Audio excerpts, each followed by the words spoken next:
Well, we are Hunter and Emma Lyles. We've been coming to HighRidge for 3 years. We have a 5-year-old son named Sydney, and this is our story.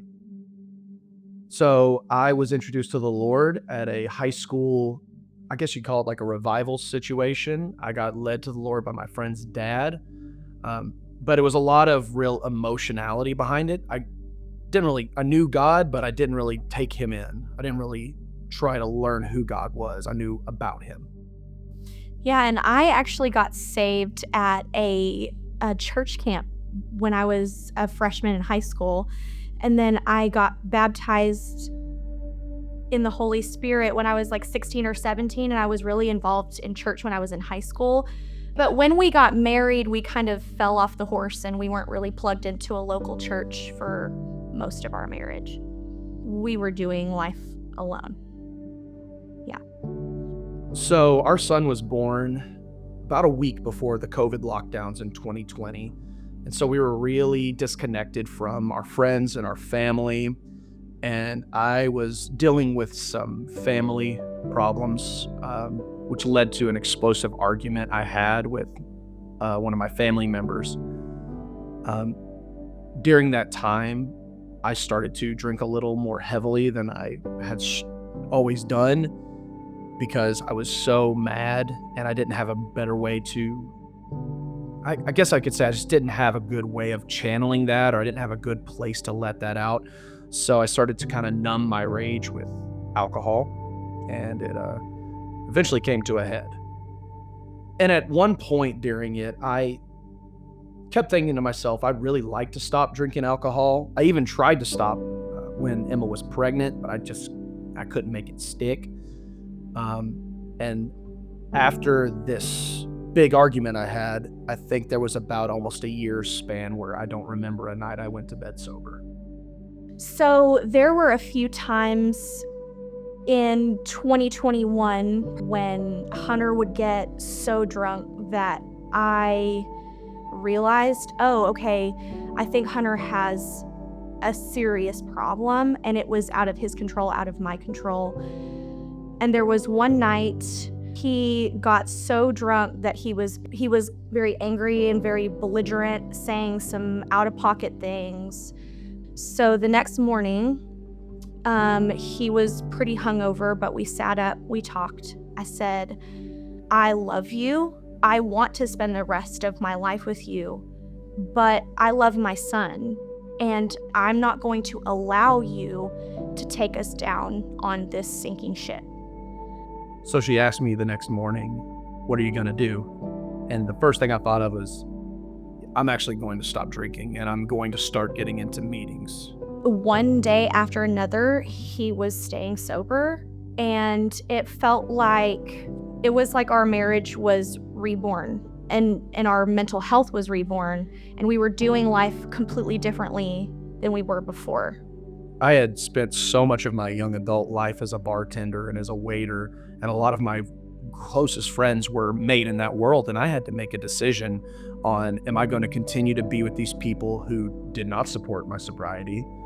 They supported me, but they still wanted that friend.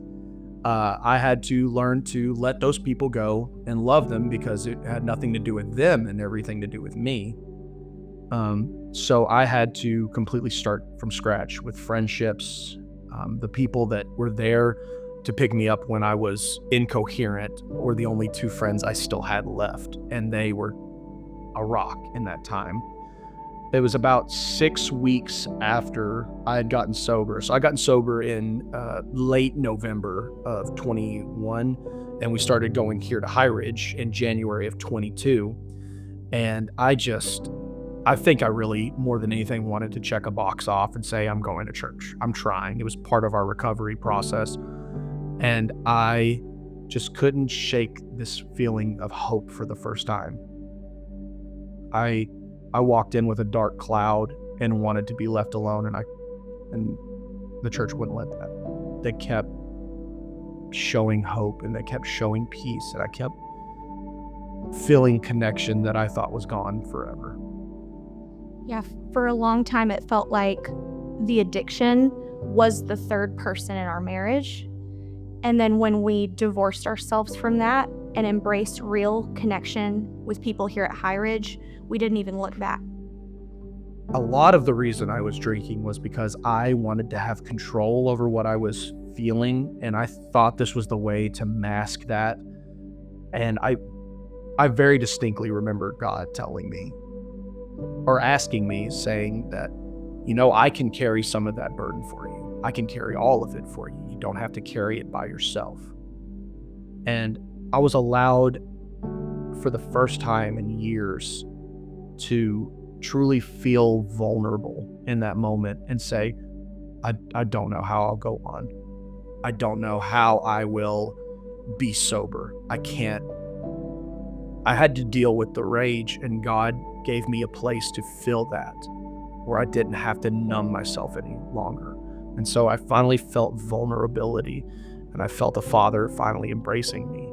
It wasn't just a guy in a book or a being in the cosmos. It was God the Father who had finally embraced me in that moment and said, it's going to be okay.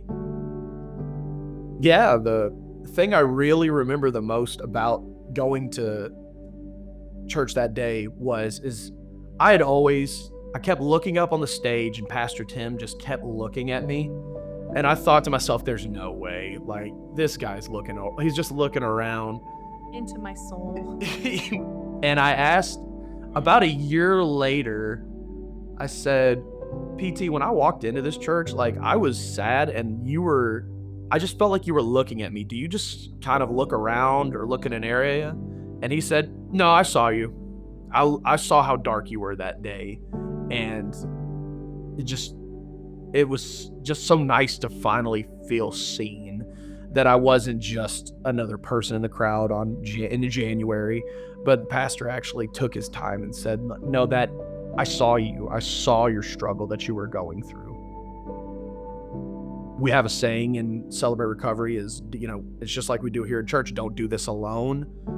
The love of the church and the people around us is what kept me going. And I used to tell Emma this all the time, and I still tell Emma this all the time about my sobriety, is I can't promise you I'm going to be sober for the rest of my life, but I can promise you I'll try one more time. I'll try one more day. And the church has given me the ability to put one more foot in front of each other. The connection that we've had here has allowed me to say with more confidence, yeah, I'll be sober today, and I can be sober tomorrow. I think for me, I started experiencing joy when he started bringing home coins. And I was like, oh, I have permission to feel hope. I can actually trust his self-control and trust the fruits that the Holy Spirit was bearing in him. And I was seeing God redeeming our marriage and redeeming him as a person. And he went from being somebody I was very, very worried and concerned about to being honestly like a superhero to me. I think the place that I saw like the beginning of joy and the beginning of hope that this was all going to be better was I had told Emma when she was pregnant, I said, I'm going to give up drinking the whole time you're pregnant so that I can be in solidarity with you. And I was able to, 9 months into my sobriety, give her that chip and said, here, I'm making good on the promises I gave you. And I was able to start feeling like the work was worth it. I also got to see what God can do. We gave up trying to do it in our own strength and by our own might. And I got to see when we laid it all down and surrendered it to God, God actually come in and do the work and the surgery in both of our hearts that we could not have done ourselves. And I watched him redeem our marriage and him redeem my husband, because only he has the power to truly do that. I think the way that God showed himself the most was all of this really started out of a place of dysfunction in my family, and God began to redeem those relationships. Me and my dad have never been in a better spot. I got to see myself as a son physically. I got to see myself as a son spiritually with the Father. I got to see a marriage that was in shambles truly get redeemed. I saw my wife happy to see me home, and not because she was afraid something was nefarious or something evil was going on, but she was truly happy.